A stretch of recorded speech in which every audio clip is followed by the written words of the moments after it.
Shalom para sahabatku di mana saja berada.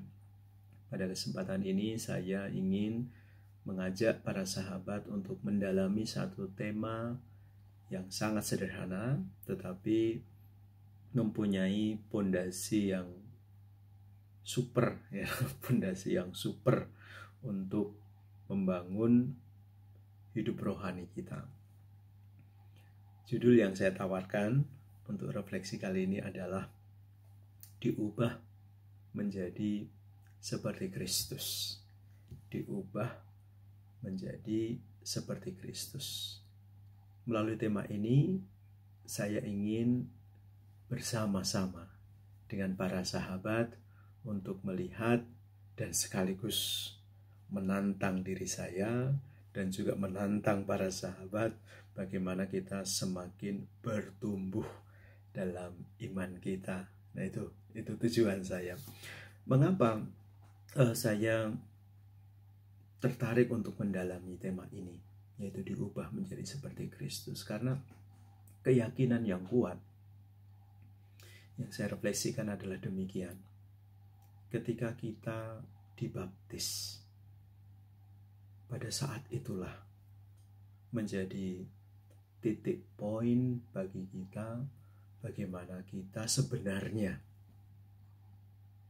tidak hanya sebenarnya, mau mengatakan identitas, itu sudah menjadi identitas, identitas yang diberikan kepada kita, dan identitas itu tidak akan pernah hilang.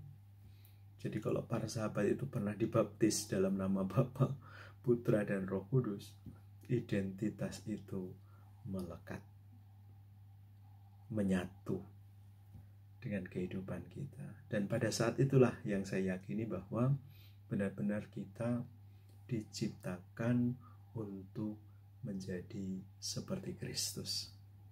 Tentu kita masih ingat bahwa manusia itu diciptakan menurut gambar dan citra Allah. Dan ini refleksi saya kembangkan lagi, bahwa ketika kita dibaptis, kita tidak hanya menjadi segambar dan secitra dengan Allah, tetapi kita dicipta oleh Tuhan menjadi seperti Kristus. Maka ini kalau direfleksikan lebih dalam lagi, wah, ini anugerah yang Tuhan berikan itu sangat luar biasa. Itulah makanya kalau orang tidak sadar bahwa pernah dibaptis lalu kemudian meninggalkan, ya dengan alasan apapun, meninggalkan baptisannya, kadang-kadang terasa sekali bahwa ada yang hilang di dalam kehidupan. Meskipun oke lah, setiap orang mempunyai alasan pribadi untuk meninggalkan Kristus, tetapi yang jelas yang tidak pernah bisa kita lupakan adalah ketika Kristus sudah membaptis kita, maka pada saat itulah sebenarnya Dia ingin menjadikan hidup kita satu dengannya. Atau bahasa yang saya gunakan sekarang adalah bahwa sejak kita dibaptis, kita dicipta untuk menjadi seperti Kristus. Nah, lalu bagaimana kita bisa menjadi seperti Kristus ini? Tentu dibutuhkan tahapannya, langkah-langkahnya. Nah, secara sederhana saya menawarkan kepada para sahabat ada 3 hal. Yang pertama adalah belajar untuk hidup seperti Kristus. Bagaimana kita bisa belajar? Baca kitab suci.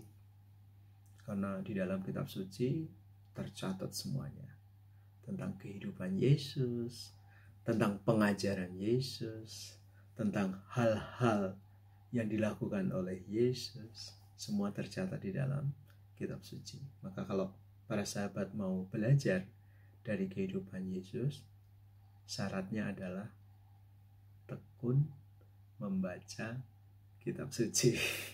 Oke. Lalu yang kedua adalah hidup di dalam komunitasnya. Artinya demikian, kita bisa belajar dari 12 rasul yang hidup bersama-sama dengan Tuhan Yesus, dan mereka belajar banyak dari kehidupan Yesus. Mereka belajar tentang bagaimana caranya berdoa, bagaimana mereka belajar tentang kehidupan, mereka belajar bagaimana mengajar, mereka juga belajar bagaimana membantu orang lain. Masih ingat ketika mereka diutus ya oleh Yesus, disitulah mereka belajar banyak hal. Maka kita juga harus selalu berada di dalam komunitasnya, seperti para rasul yang selalu bersama-sama dengan Tuhan Yesus. Nah, konkretnya sekarang bagaimana para sahabat aktif dalam komunitas-komunitas gereja, bisa memilih yang sesuai dengan apa ya keinginanmu. Dan kita punya banyak komunitas-komunitas di dalam gereja, dan dalam komunitas-komunitas itu kita bisa benar-benar bertumbuh, bisa saling berbagi, saling melengkapi, saling belajar. Nah, itu yang penting di situ. Lalu yang ketiga adalah love with his love. Artinya demikian, kita yang tadi sudah dibaptis, sudah ditandai dengan tanda kemenangan, dengan materai yang tidak pernah bisa hilang. Lalu kita dalam kehidupan sehari-hari harus yakin betul bahwa kasih Yesus itulah yang selalu menyertai hidup kita. Kalau hidup kita didasari dengan penyertaan kasih Tuhan, maka yang bisa kita rasakan dalam kehidupan sehari-hari adalah rasa damai, harmoni, ketenangan, dan masih banyak hal-hal lain yang membuat kita yakin dan percaya bahwa aku ini tidak pernah ditinggalkan oleh Tuhan.